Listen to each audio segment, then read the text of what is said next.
Hi everyone, it's James here. Welcome back to Squeeze Fan TV. Thank you very much for your support so far.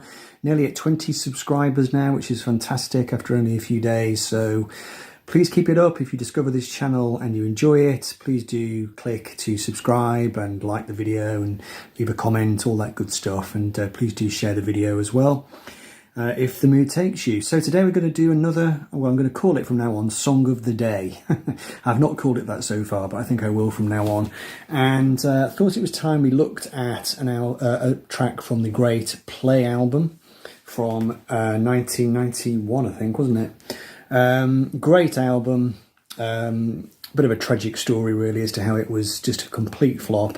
The band's only album on Warner's, of course, but we'll leave that for another day. Talk about the album in a future instalments. Just wanted to feature and just quickly talk about this track, Wicked and Cruel, which is an astonishing song, I think. It is a true mammoth piece de resistance in the Squeeze catalogue. I'm sure you'll have heard it. It's the second to last song on the album, and I was just reading the lyrics in Song by Song by Jim Drury, a book I keep using in these videos because it is an essential resource.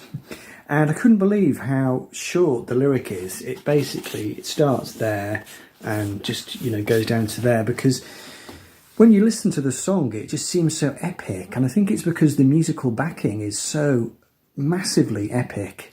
It's got this incredible rhythm section. You've got Gilson Lavis doing one of his trademark intricate rhythms. It's not really a straightforward rock and roll rhythm. It's just one of his strange kind of abstract rhythms. Lots of tom-tom work and just strange percussive noises. But you've also got Keith Wilkinson doing what sounds to me probably like fretless bass. He was absolutely, a complete master of that and had been all the way back to the first album he played on, Così fan tutti frutti. But on this track, Keith really comes into his own with these lovely glissandi style, runs up and down the bass neck. Really amazing playing. And the song has got a big sonic clarity to it. It's got that Tony Berg production. Very, not bombastic exactly, but very big, very bold, very epic sounding. And Tilbrook does one of his greatest ever vocal deliveries, and the lyric, even though it's quite brief, is just so epic. And the song works coming at the end of this album. It's not a concept album as such, but it's an album full of story songs and, dark confessions and Chris maybe not being in the best place emotionally. And it comes to this song at the end, and it's just extraordinary. I'm just going to read you the lyrics, and let's just see what we think. I had the rug pulled from under my feet, but I didn't feel a thing. I can't believe the luck I seem to have and the joy that good luck brings. When I die, I'll return as a housefly and land upon her wall, so I can see who she'll end up with, if it's anyone at all. Did I say that? How could anyone be so wicked and cruel? I sat and listened to the radio, a landscape of moving noise. She was busy looking through the curtains, her nose in a distant void. Then I thought I would come back as a spider because she hates them so much. They get sprayed down the bathroom plug hole. Can I expect the same touch? Maybe not, then, because beneath it all, we're wicked and cruel. Shut up, listen to the radio. I can't help feeling I've been stepped on. She likes to kick like a mule. Did I say that? How could anyone be so wicked and cruel? If I come back as her, would I love me? How could anyone be so wicked and cruel? She likes to think I'm a fool. Two fools in love. How could anyone be so wicked and cruel? I was laughing as I was reading the lyric because there is that Christopher humour coming through. It doesn't necessarily come through when you listen to the track because the musical setting is so kind of dark and disturbing. But I've never heard a song done that way before, where he keeps making assertions and then saying, did I say that? How could anyone be so wicked and cruel? It's just classic Chris Difford. It's that thing of undercutting himself all the time, that real sense of self-reproach. Chris's life was in a bit of a mess at the time, and he doesn't actually say a great deal about this track in Song by Song, which is a bit disappointing.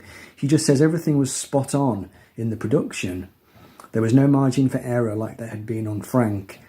We played this a couple of times and it had a lot of balls to it. But it doesn't really say anything about the lyric. Glenn said that the line about the spiders, when I die I'll return as a housefly, he says, I like the lyric, it's got a lovely line in petty vindictiveness which appeals to me. She hates spiders so much they get sprayed down the bathroom plug hole. It makes me laugh. Yeah, and then he says it's much more rocky than Squeeze would normally play.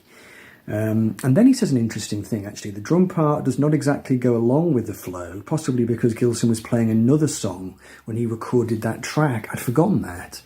I used to know that fact and I'd forgotten it. So Gilson thinks he's playing along with a completely different song, and then they laid Wicked and Cruel over the top of it. It is disappointing that Chris doesn't say anything about the lyric in the book. It always sounds to me like it's a song which maybe has a touch of the autobiographical about it. I don't know, I can't say for certain. But it's certainly a great song of churning emotion and bitterness, but there's this kind of dark sense of humour that runs through it, and it's great the way it closes the album. The next song after that is There Is a Voice, which is this quite apocalyptic song, and there's a great segue going out from Wicked and Cruel into that. It works really well. It's a really fantastic way to end the album, I think. For me, possibly the best two songs on the album, or those last two. I did hear them playing it live, I think, many years ago, but obviously it's not a song which has survived into the set list. As far as I know, I don't think they still play it anymore, but it's a great one anyway. So let me know what you think of Wicked and Cruel. I'll wager there are some fans of it here, so I look forward to reading your comments on it. So thanks very much for watching, and I'll see you in the next video.